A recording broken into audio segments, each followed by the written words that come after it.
knows all our needs. Bread, material, financial. Amen? Tingnan mo nga yung bulsa mo. May butas ba? Ba't laging nawawala na? Ngayon, tatahiin ang butas para maraming biyayang matatanggap at upang ibahagi sa iba. Amen? Pangalawa, forgiveness, emotional aspect. Linisin ang puso. Sana rin sa politiko, kahit saan sa simbahan, dapat wala na yung negative emotions.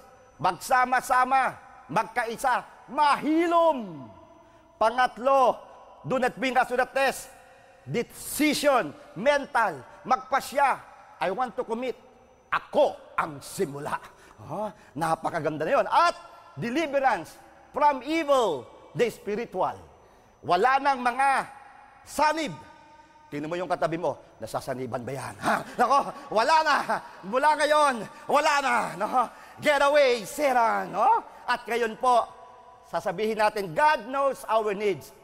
Material, financial, relational, emotional, decision-making, mental, deliverance from evil, spiritual. Kaya napakaganda, kompleto. Material, emotional, mental, spiritual. Kaya, pray. Anong prayer? Connection. I personally define prayer as my conscious decision to connect myself to my Creator. That's prayer. Whether we like it or not, God is already there. We only have to connect and we become conscious, and that is prayer. So connect to the source. Look for the source. Matthew 6 verse 3. But seek first His kingdom and His righteousness, and all these things will be given to you as well. Kapag ginula mo ang Diyos, lahat ay pupunta, mababahagi rin sa iyo. Pray, connect to Jesus. Jesus said in the gospel, and I tell you, ask and you will receive, seek and you will find, knock and the door will be opened to you. Pray, connect to Jesus. For everyone who asks, receives, and the one who seeks, finds, and to the one who knocks, the door will be opened. Last Sunday, we'll learn from Mary. She chose the better part. So today, connection din ito. Choose the better part. To be with Jesus, to be with God, and Mary chose it. What will happen if we choose the better part? Yan na, connected na, true to life story. Kahapon, nandyan po kami sa Monte Maria. And now, today, see and experience the power of prayer. And I would like to introduce to you first, Melanie Bilyela. Who is Melanie? 15-year-old lady from Malaya, Laurel, Batangas. For 15 years, since she was born, 1995, had a difficulty to hear and talk, almost bingi, almost pipi. But when Monte Maria was transferred from Batangas to Alfonso, Cavite, Melanie regularly hears Mass with Father Suarez since March 2010. You know what happened? Nagpa-pray over, hindi nyo nakikita sa ating TV. Lani was healed when Father Suarez prayed over her. And Lani, up to now, keeps on celebrating masses at nandun kay Jesus nagdarasal. At si Lani ngayon, nakausap ko ang kanyang mga nanay, ang kanyang tiyo. Ngayon, nakapagsalita na, nag-aaral na, siya pa nagbo-volunteer. At laging nakangiti. Nandiyan sa picture, nakikita nyo, masaya. At siya na nagbo-volunteer ngayon. She could already mingle with people. Unlike before, she would hid herself. Kaya ang himala. At kung gusto niya po, maraming himala. Christ the King, Paris, dyan po sa Batasan. Last Tuesday, ang daming himala. Mga hindi nakakalakad na stroke, gumaling. Kaya kung gusto po ninyo, tingnan nyo lang sa aming www.healingyeucharist.com.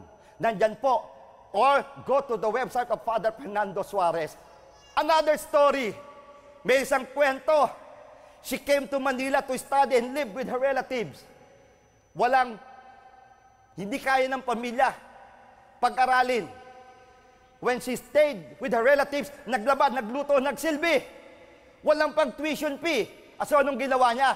She took a part-time job. Naging school janitress. From 6 a.m. to 3 p.m. Nako!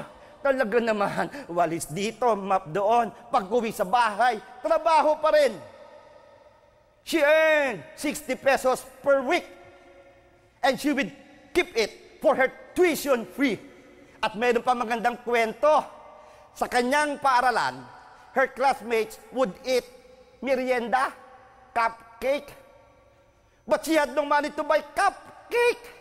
Kayang ginawa niya, tumatabi na lang, nakikisinghot na lang. Masarap na ito. Nalanghap na lang ang cupcake. And she persevered. Nag-graduate sa high school, nag-graduate sa college, fast forward. Finally, she became a teacher. And when she received her first salary, she bought cupcakes. Hindi niya kinain, ibinigay niya sa kanyang pamilya. And at age 24, she started her own school in a makeshift house. She prayed, nagdasal, and stayed in her courage zone. Hindi nawala ng pag-asa, nagtiyaga, nagkonekta, umugnay sa Diyos. You know what happened? She started with 33 students. Less than 14 years later, she has 2 schools with 700 students. And only last year, she bought a 4-story building, her 3rd school, worth 100 million pesos. My dear friends, she is with us at this very moment. Let's welcome, let's acknowledge the presence of Sister Marites Tess Barcelona. And of course, her husband, the lay preacher, Brother Alvin Barcelona. LOJ, Marilao Feast Coordinator. And the name of their school, ang ganda, Barcelona Academy. Para kang nasa Spain. No? Iyan po, nasa Marilao, Bulacan. Go to their website. At yung mga istorya, mga ganda. Nakita ko, napanood ko yon kay Brother Bo Sanchez. Go to www.preachinginbluejeans.com.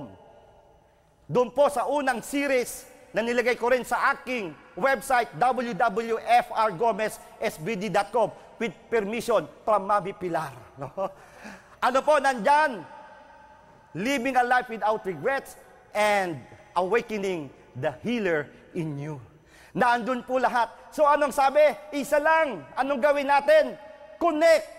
Pray, and miracles will happen. Amen? At sabihin mo sa iyong katabi, ngayon, pakisabi, ngayon, tatanggap ka ng maraming himala. Amen? Purihin natin ang Panginoon. Jesus, thank you for teaching us to pray. Amen.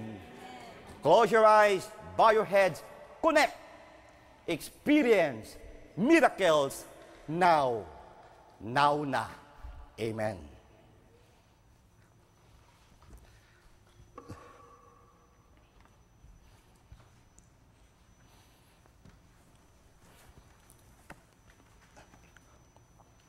Slowly, we open our eyes, we rise, as we now profess our faith and say, I believe in God, the Father Almighty, creator of heaven and earth. I believe in Jesus Christ, His only Son, our Lord. He was conceived by the power of the Holy Spirit and born of the Virgin Mary. He suffered under Pontius Pilate, was crucified, died, and was buried. He descended to the dead. On the 3rd day He rose again. He ascended into heaven and is seated at the right hand of the Father. He will come again to judge the living and the dead. I believe in the Holy Spirit, the Holy Catholic Church, the communion of saints, the forgiveness of sins, the resurrection of the body, and life everlasting. Amen. The Lord Jesus asks us to pray with confidence to the Father. In a special way, we pray for the intentions of the Mission Society of the Philippines, that through the efforts of the Filipino missionaries, more people will be drawn to the Father. Let our response be, Lord, hear our prayers. The prayers of the faithful to be read by Brother Rodolfo and Sister Noemi Romano. For the Pope, bishops, priests, consecrated people, and missionaries, in their life and apostolate, may they radiate the Father's love and care for His children, we pray. Lord, hear our prayer. For our government leaders, may they see themselves not as masters lording it over the people,